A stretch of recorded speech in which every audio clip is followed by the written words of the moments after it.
ጤና ይስጥልኝ ውድ አድማጮቻችንና ተመልካቾቻችን ይህ ኦሮሚያ አገር አቀፍ ሚዲያ ነው። በያላችሁበት ሰላም ለእናንተ ይሁን እያልን ህዳር 12 2023 ዓ.ም የዕለቱን ሳምንታዊ የኦሮሞ ነጻነት ሰራዊትና የኦሮሚያ ውሎ የማቀርብላችሁ እኔ ናፍሌት ለሚ ነኝ።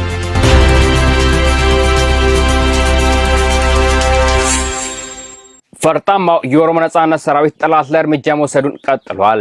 እንደዚያም አንድ የብልጽግና ጦር አባል አገዛዙን ውድቅ በማድረግ የኦሮሞ ነጻነት ሰራዊትን ተቀላቀለ።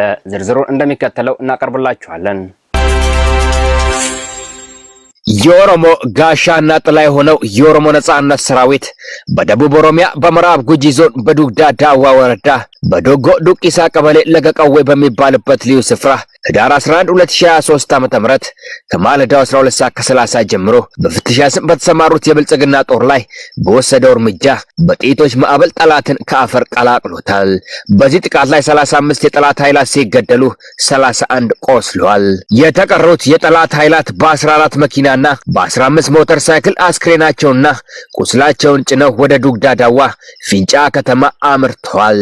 በመሳሪያ በኩል 20 የኬም ክላሽ፣ አንድ የቱርክ ብሬን፣ 6 ቦምብ፣ 12 የወገብ ትጥቅና የተለያዩ ጦር መሳሪያዎችን ከጠላት ጀርባ ላይ በመፍታት ለኦሮሞ ህዝብ ትግል ገቢ አርጓል። በተመሳሳይ ህዳር 11 2023 ዓ.ም ፈርጣማው የኦሮሞ ነጻነት ሰራዊት በምዕራብ ወለጋ ዞን በቦጂ ጨቆርሳ ወረዳ በሲቡ ኤቢቻ ቀበሌ ተበቴሌ በሚባልበት ልዩ ስፍራ ከማለዳ 12 ሰዓት ጀምሮ በፍተሻ ስም በተሰማሩት የፋሽስቱ ጦር ላይ በወሰደው ጥቃት በጥይቶች ውርጅብኝ ጠላትን አብረክርኮታል። በዚህ ጥቃት ላይ 29 የጠላት ኃይላት ሲገደሉ 14 ቆስለዋል።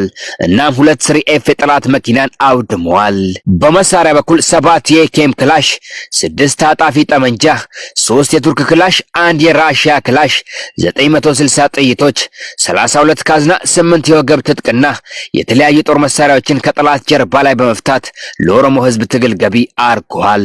እንደዚሁም አይደክሜው የኦሮሞ ነጻነት ሰራዊት ህዳር 7 2023 ዓ.ም በምዕራብ ባሌ ዞን በጎባ ወረዳ በቲቱ ቀበሌ ከምሽቱ 4:30 የጠላት ካምፕ ሰርጎ በመግባት በጥይቶች ውርጅብኝ ጠላትን ድባቅ አርጎታል። በዚህ ጥቃት ላይ 11 የጠላት ኃይላት ሲገደሉ 15 ቆስለዋል። በሌላ በኩል አንድ የብልጽግና ጦር አባል በደቡብ ምስራቅ ኦሮሚያ ለሚገኘው ለጀግናው የኦሮሞ ነጻነት ሰራዊት እጅ ሰጠ።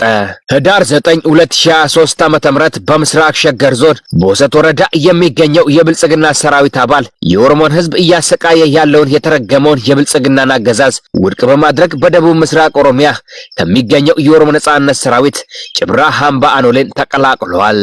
የኦሮሞ ነጻነት ሰራዊትን የተቀላቀለው የኢምፔሪያል መከላከያ ሰራዊት አባል በዶኒ ከተማ በወሰት ወረዳ ከ86ኛ ክፍለ ጦር ከሁለተኛ ሬጅመንት አንድ የኬም ጠመንጃ ከነሙሉ ትጥቅ በመያዝ ለኦሮሞ ህዝብ ትግል አበርክቷል። ይህ የብልጽግና ጦር አባል ኦሮሞ በመሆኑ ብቻ በስርዓቱ ካምፕ ከኦሮሞ ነጻነት ሰራዊት ጋር ግንኙነት አለ ተብሎ የተጠረጠረ ሲሆን ብዙ ሰዎች አገዛዙን እየካዱ ወደ ብሔር ብሔረሰባቸው ትግል እየገቡ ነው ብለዋል።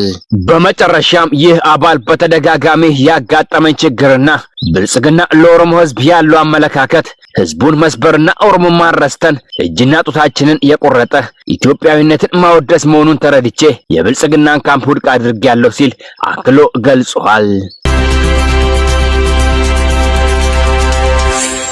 የብልጽግና ጦር በተለያዩ የኦሮሚያ አካባቢዎች ላይ ንጹሃን ዜጎችን እየገደለ እያሰረና እየዘረፈ ይገኛል።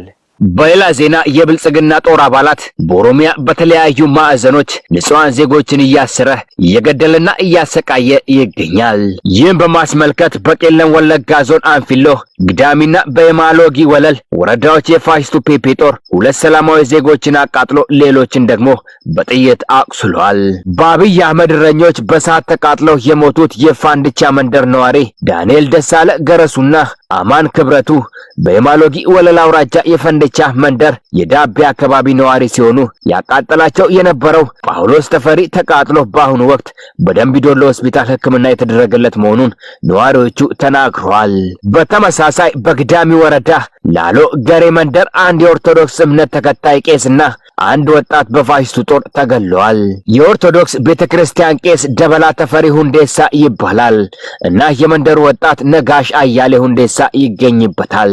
ሁለቱ ሰዎች የቤተሰብ አባላት መሆናቸውን የገለጹት ነዋሪዎች በአንፊሎ ወረዳ በፋንደቻ መንደር ብዙ ሰዎች የተደበደቡና የተጎዱ እንዳሉም አክለው ገልጸዋል።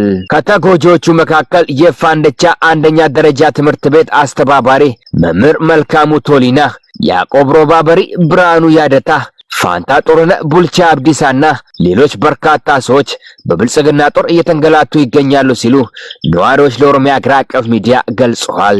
እንደዚያውም በምስራቅ ወለጋ ዞን በጎቡ ሰዮ ወረዳ የፋሽስቱ ፒፒ ጦር 3 ሰዎችን መግደሉ ተሰማ። ህዳር 9 2023 ዓ.ም የፒፒ ማፊያ ጦር 3 የአንድ ቤተሰብ አባላትን ሲገሉና አንድ ጎረቤታቸውን በምስራቅ ወለጋ ዞን በሰዮ መንደር ውስጥ በጎቡ ሰዮ ወረዳ አስሯል። አመሻሽ ላይ የተገደሉ 3 ንጹሃን ሰዎች ጂቱ ደረጀ የ24 ዓመት፣ ድንቄ ቤኛ የ18 ዓመት፣ ተመስገን ደረጀ የ16 ዓመትና ምስጋኑ ደረጀ የተባለ የ28 ዓመት ወጣት ሲሆን ይሙት ይኑር እስካሁን የሚታወቅ ነገር የለም። የፋሽስቱ ፒፒ ቡድን ወታደሮቹን በጎቡ ሰዮ ወረዳ አሰማርቶ እኩይ ተግባር እየፈጸመ መሆኑን ምንጮቻችን ተናግረዋል። ከግድያ ጋር በተያያዘ ዜና በምስራቅ ሸገር ዞን በቦሰት ወረዳ በጋሪ መንደር 4 ወጣቶች በፒፒ ማፊያ ወታደሮች ተገለዋል። በኢትዮጵያ ኢምፓየር ውስጥ ሰላማዊ ዜጎችን ለመግደር የብልጽግና ቡድን ባሰማራው ጦር አሰቃቂ ግድያ እየተፈጸመ ነው። የጥቃቱ ሰለባ የሆኑት ተመስጉን ሊኩ ደስታ፣ ጣሶ ዳዲ ደቻስና አባቱ በቀለ ቦሩ ይባላሉ። የፋሽስቱ ቡድን በኦሮሞ ሕዝብ ላይ እየደረሰ ያለው ጫና በየቀኑ እየጨመረና የሕዝቡ የወደፊት ሁኔታ አሳሳቢ የሆነ መምጣቱን ነዋሪዎች ይናገራሉ። እንደዚያውም የብልጽግና ቡድን በቡኖ በደሌ በዳቦ ወረዳ የፈረሰውን መዋቅራችንን እናድሳለን በሚል ስም ህብረተሰቡ ስቃይ የደረሰበት ነው ሲሉ ነዋሪዎች ቅሬታቸውን ገለጹ። መልካም አስተዳደርን ከማስፈንና ብሔር ብሔረሰቦችን በሰላምና በፍቅር ከማኖር ይልቅ በከፍተኛ ተስፋ መቁረጥ የተሞላው የብልጽግና ቡድን ሚሊሻዎችንና የስርዓቱ አልበኝነት ሰራዊቱን ገንብቶ ትርምስ በመፍጠር በኦሮሞ ህዝብ ላይ የከፋ ዘረፋ እየፈጸመ ነው። በዚህም መሰረት ህዳር 9 ቀን 2023 ዓ.ም 70 ሚሊሻዎች በቡኖ በደሌ ዞን ዳቦ ሃና አውራጃ በሃይኖ ገሞጂ መንደር ሰፍረው በየቀኑ የገንዘብና የምግብ ድጋፍ ለብልጽግና ታጣቂዎች አገዛዝ መዋቅርና አሰራርን እንደገና ለመገንባት ሲሉ ህብረተሰቡን እያሰቃዩ ይገኛል። የፋሽስቱ ጦር በኦሮሚያ ከ5 ዓመታት በላይ በሲቪል ማህበረሰብ ላይ ችግር መፍጠሩን አጠናክሮ ቀጥሏል። ህዝቡ ስራ እየሰራ አይደለም፣ የኦሮሞ ነጻነት ሰራዊትን ትደግፋላችሁ በሚል ስም ንጹሃን እየተዘረፉ ወደ እስር ቤት እየተወረወሩና እየተንገላቱ ይገኛሉ ሲሉ ነዋሪዎች ለኦሮሚያ አገር አቀፍ ሚዲያ ተናግረዋል። በመጨረሻ በምስራቅ አርሲ ዞን በዶዶታ ወረዳ የፋሽስቱ ፒፒ ቡድን 3 ወንድሞችን ያለምንም ጥፋት አስሯል። 3ቱ ወንድማማቾች መሐመድ ጀማል፣ ቃሲም ጀማልና አህመድ ጀማል የተባሉት ወንድማማቾች ህዳር 8 ቀን 2023 ዓ.ም በዴራ ከተማ ተይዘው በዶዶታ ወረዳ በሚገኘው የፋሽስቱ ፒፒ ጦር ካምፕ ታስረው የተደበደቡ እንደሆነ ነዋሪዎች ተናግረዋል። ምንጮቻችን አክለው ወጣቶቹ በወረዳው የኮሮ ደጋጋ መንደር ነዋሪ ሲሆኑ ከኦሮሞ ነጻነት ሰራዊት ጋር ግንኙነት አላችሁ በሚል ስም እየተንገላቱ ነው ሲሉ ነዋሪዎች ለኦሮሚያ አገር አቀፍ ሚዲያ ገልጸዋል። ወደ ውጭ ዜና ስናልፍ ሳውዲ አረቢያና የአፍሪካ መሪዎች የጋዛው ጦርነት እንዲቆም ጥሪ ያቀረቡ። እንደዚያም በጋዛ በየ10 ደቂቃ ልዩነት አንድ ሕፃን ይገደላል ሲል የዓለም ጤና ድርጅት አስታወቀ። በሌላ በኩል የዩክሬን ዋና ከተማ ኪየቭ የአየር ድብደባ ደረሰባት። ዝርዝር ዘገባውን እንደሚከተለው እናቀርብላችኋለን።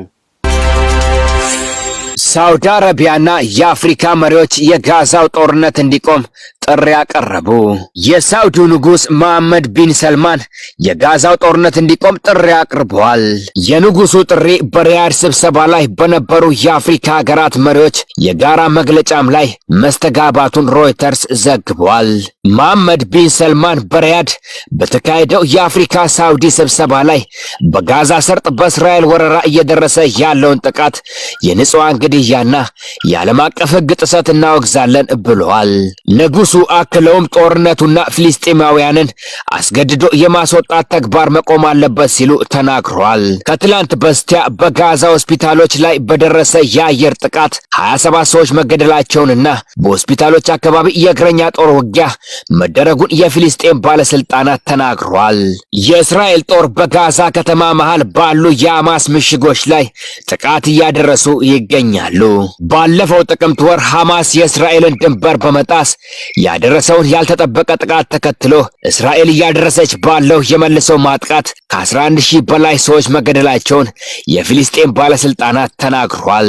በሳውዲ አፍሪካ ስብሰባ ላይ የተሳተፉ የአፍሪካ መሪዎች ባወጡት የጋራ መግለጫ በወረራ በተያዙ የፍልስጤም ግዛቶች ላይ እየተደረገ ያለው ወታደራዊ ዘመቻ እንዲቆምና ንጹሃን እንዲጠበቁ አሳስበዋል።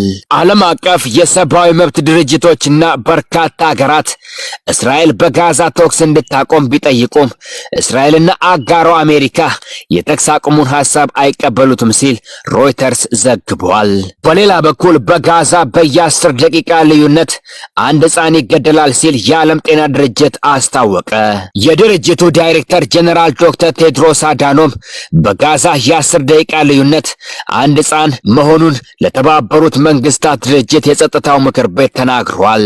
በጋዛ የሚገኙ 36 ሆስፒታሎችና 2/3 የሚሆኑ የጤና ጣቢያዎች አገልግሎት እየሰጡ አለመሆናቸውን የገለጹት ዳይሬክተሩ የጤናው ዘርፍ መሽመድመዱን ተናግሯል። ሐማስ በጥቅምት ወር ያልተጠበቀ ጥቃት በመሰንዘሩ 1200 ሰዎችን መግደሉንና 240 ሰዎችን አግቶ መውሰዱን ተከትሎ እስራኤል እየወሰደችው ያለው የአጸፋ እርምጃ 2.3 ሚሊዮን ሕዝብ በሚኖርበት ጋዛ ላይ መጠነ ሰፊ ሰብአዊ ቀውስ ፈጥሯል። ዶክተር ቴድሮስ በአማካኝ በየ10 ደቂቃ ልዩነት አንድ ሕፃን እየተገደለ ነው ብለዋል። ከጥቅምቱ የሐማስ ጥቃት ጀምሮ በጤና ተቋማት ላይ 250 ጥቃቶች መድረሳቸውን ድርጅቱ አስታውቋል። ጠቅላይ ሚኒስትሩ ቤንያሚን ከትላንት በስቲያ እስራኤል ጦርነቱን ካሸነፈች በኋላ ጋዛን ይዛ የመቆየት ፍላጎት የላትም ብለዋል። በጦርነቱ እስካሁን ከ11,000 በላይ ፍልስጤማውያን መገደላቸውን የጋዛ የጤና ባለስልጣናት ተናግረዋል ሲል አልአይን አስነብቧል። በሌላ ዜና የዩክሬን ዋና ከተማ ኬቭ የአየር ድብደባ ደረሰባት። በደረሰው የአየር ድብደባ ከባድ ፍንዳታ እንደተሰማ የከተማው ከንቲባ ቪታሊ ክሊስቶኮ ተናገሩ። በድብደባው የደረሰው ጉዳት እስካሁን አልታወቀም። ይህ ድብደባ ከመስከረም መጨረሻ ወዲህ የመጀመሪያው መሆኑን ሮይተርስ ዘግቧል። ፍንዳታው ከመሰማቱ ከደቂቃዎች በፊት የአየር ጥቃት ማስጠንቀቂያ ደውሎች ተሰምተው ነበር። የከተማ ባለስልጣናትም የከተማዋ ነዋሪዎች አደጋ እንዳይደርስባቸው ወደ መጠለያ እንዲገቡ ሲያስጠነቅቁ ተደምጠዋል። አሜሪካን ጨምሮ በምዕራባውያን ሀገራት በምትደገፈው ዩክሬንና ሩሲያ መካከል ያለው ጦርነት አንዴ ሞቅ አንዴ ቀዝቀዝ እያለ ቀጥሏል።